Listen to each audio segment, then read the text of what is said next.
влада второ европско првенство за Македонија. Удиме со, да кажеме, едно голямо надпреварување позади нас.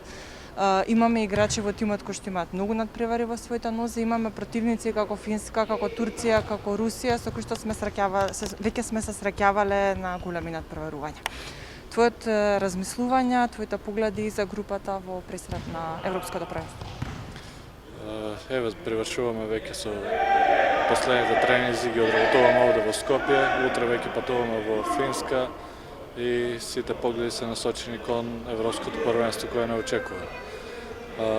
Претходно имаме одиграно надпревари на претходното Европско првенство против Финска, Турција и Русија, додека со Шпанија и со Холандија ќе се сретнеме на ова Европско првенство за прв пат. Секако очекувањата, ако може да кажем, се големи.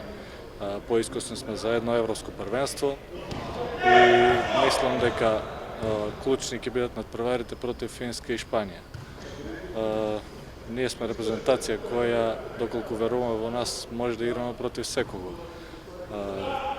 На хартија можем да кажем дека сме аутсайдери и мислам дека тоа треба да го искористиме позитивно и да ги изненадиме противниците. Во Љубљана се покажа дека математиките што се прават не се секогаш добри, затоа што, например, од Финска загубивме со 3-1, а потоа па Словенија победивме која што играше во финалето. Како што кажу, значи ние сме репрезентација која може да одигра добро против секого. Затоа мислам лично дека мора да одржуваме мотивацијата на високо ниво. Долги години сме заедно, знаеме како да се бодриме, да се поддржуваме, да се надополнуваме во играта и мислам, оптимист сум дека може да оствариме 2 победи и со малку среќа да се пласираме и во втората рунда.